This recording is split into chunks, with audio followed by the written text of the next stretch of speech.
Welcome friends to another Stuff Station 1 review from my collection of timepieces and accessories across a broad price range. Items are showcased for their aesthetics, materials, manufacturing or downright quirkiness. Now in today's video I'm going to be covering the execution of the case, the bracelet and the crown of the Grand Seiko SBGA211, otherwise affectionately known as the Snowflake.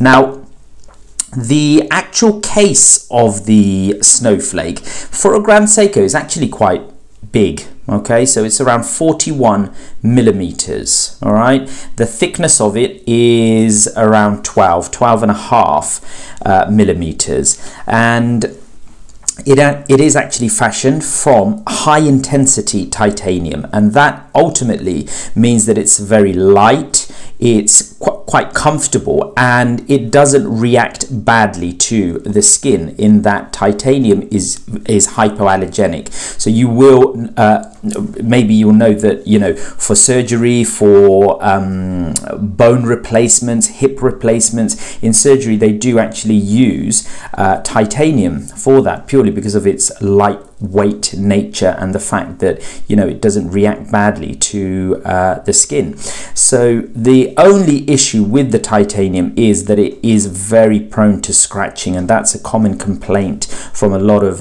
watch enthusiasts and hobbyists. Okay, but this is high intensity titanium, so it has slightly better scratch resistance.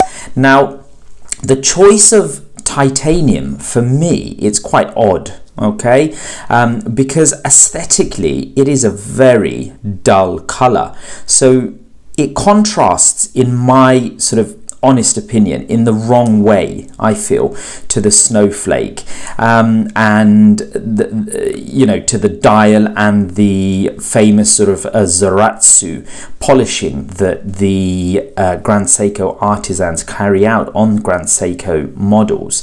It's just a bit too dull looking for me. You know, I think it needed, I understand that, you know, the white will sort of play off against it, but titanium for me has always been a bit of a sort of a tooly watch material, so for me it doesn't quite work. Now again, the use of titanium, again, it's so light, it is unbelievable. You put this thing on and you do not even realize you're wearing it, and sometimes that can be an issue. You know, it is prone to sort of dings and knocks purely because you move it around so easily without even realizing it being on your wrist. Maybe the titanium was used to sort of reflect the lightness of snow, because obviously you have that snowflake-like texture of the actual dial itself. So maybe that's why they used titanium for that. But like I said, you know, you don't actually feel the watch on.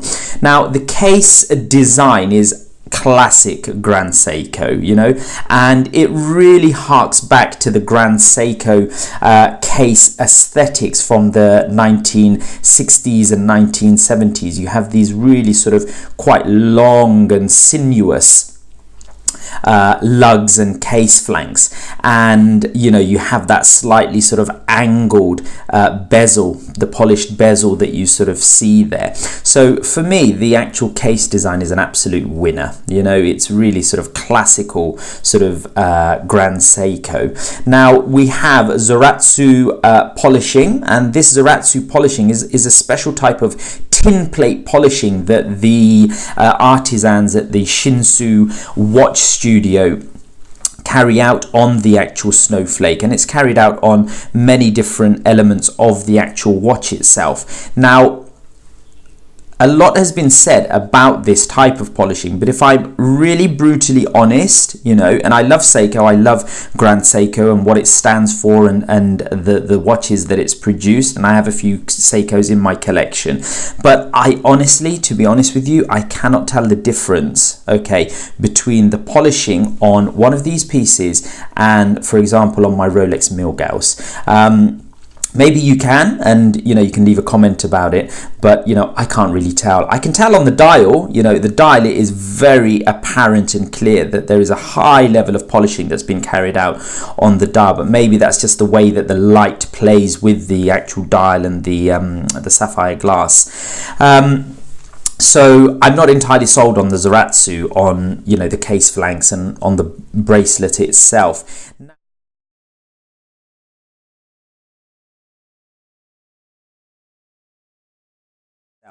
Now, the watch itself, it does have drilled lug holes, okay, and that to me is an absolute travesty, okay. It is shocking that they still put drilled lug holes on high-end pieces like this. Now, this for me is essentially, it's not really it's sort of a sports watch in terms of the size that it comes in, but it is quite a dressy piece with all that polishing. So if it's a dressy piece, why on earth would you put drilled lug holes to really spoil and ruin the lovely sort of case flank that's been created here? I mean, if it didn't have these drilled lug holes, I mean, just look how lovely that would actually look, okay. So in my opinion, you know, it's just been ruined, and it's not the type of watch that I would wear as a strap monster type of watch. You know, that's essentially you know, a Panerai or other very tooly watches that would have that, you know, and ultimately I think it's sort of destroyed the case aesthetics for me. Now, ultimately the case is very understated in its sort of design, and that's something that, you know, people like, and, you know, ultimately I really like as well. Now, the bracelet, it's very light, okay, and again, that's obviously because they've used this high intensity titanium. Now, the polish against the titanium, if we have a look, it does give it that real sort of contrasting sort of look, and that's actually quite nice. We can see the Grand Seiko logo stands proud, and they've done a really good job with the polishing there. So there is this nice sort of contrasting sort of look to it. But again, with the actual bracelet design itself, sometimes, I'm not talking about the quality here, but I'm talking, because the quality is really amazing. If you look on these, it's a 3-piece link bracelet system, but on the edges, you know, you've got these lovely sort of fine channels of polishing, and then you've got thicker sort of areas of polishing on the center links, okay. But the ultimate sort of aesthetics behind the design of this bracelet, it just sometimes smacks of sort of cheaper looking Seiko bracelets, and there's nothing really sort of unique or stand out in terms of an aesthetic detail apart from that GS signed part of the bracelet that differentiates it aesthetically to other cheaper sort of Seiko bracelet. And, you know, this is essentially, you know, an upper tier Grand Seiko product, or Seiko product. To me, it's not differentiated. Maybe it's just me, but I just feel that the bracelet design just could have been a little bit sort of different and a bit more unique to the Grand Seiko sort of aesthetic. Now, the titanium is when you wear it, it is very sort of, I find it a bit scratchy, to be honest with you. The brushwork is a little bit rough at times, okay? Not overly, I'm not trying to overly exaggerate it, but at times it just doesn't feel as smooth as, say, some other manufacturers sort of bracelets. Now, when you look, the price of this watch is in pounds sterling, it's what, 5,400, and within the $6,000 range in the US. Now, at that price, you know, you're almost going into Rolex Datejust, Rolex Milgauss sort of territory, and the bracelets on those are by far, you know, they absolutely trounce on this bracelet, in my opinion. Now, for me, Rolex is the king of bracelets. You know, even with the brushed bracelets that Rolex have, okay, you'll find less gaps within the bracelet. There is less sort of play within their bracelets, and it's just really that smoothness of feel to the skin, you know. I'm not saying this is a bad bracelet. I'm just saying that, you know, for the price, I expected a little bit more, okay.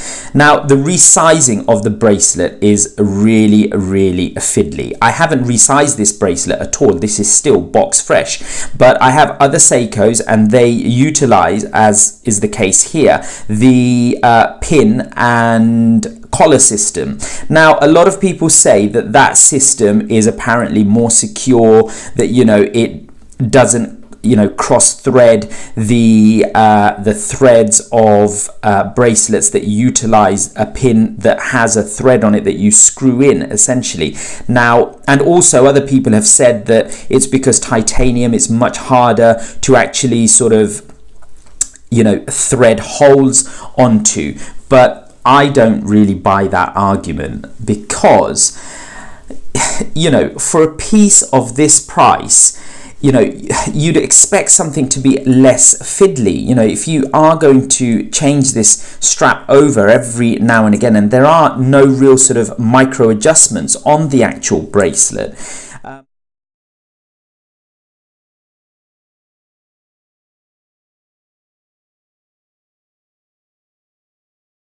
you know, and people that say, oh, it's much harder to machine threads into titanium, I find that a bit odd, because ultimately the crown is, and the case is made out of titanium, and they've been able to thread that absolutely perfectly. So I don't understand as to why it cannot be done for the bracelet. Okay, I think they just need to sort of modernize a little bit, and perhaps it's because of tooling and manufacturing that they're still trying to keep the costs down a bit on these particular pieces. Now, it does have a double deployant, a twin trigger release there, and that's been manufactured and machined sort of quite well, quite nicely there, and we can see there that it's been stamped. That's a nice little touch, Grand Seiko titanium, and the fact that it's been made in Japan, and you know, it's sort of been contoured quite nicely, and it fits and hugs the wrist contouring really well.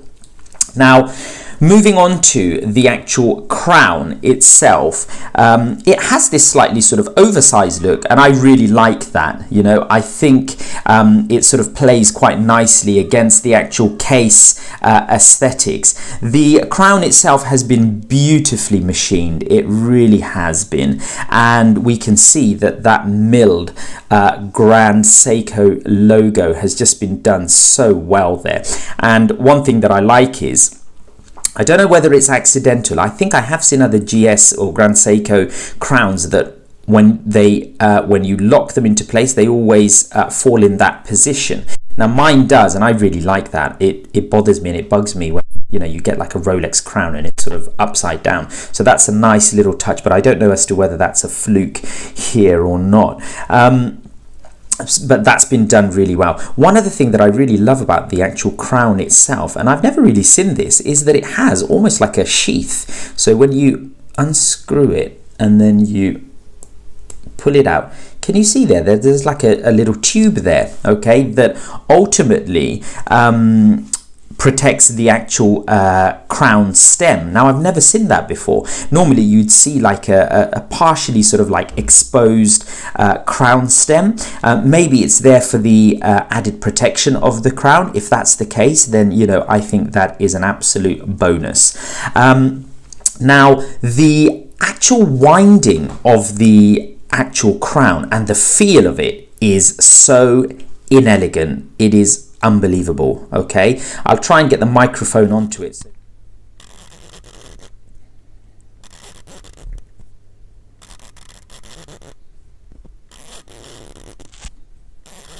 It sounds almost like, you know, you're winding up one of those 1970s sort of tin plate robots, you know, and once you know, if you do it for the first time, you kind of think, hold on, is this actually normal?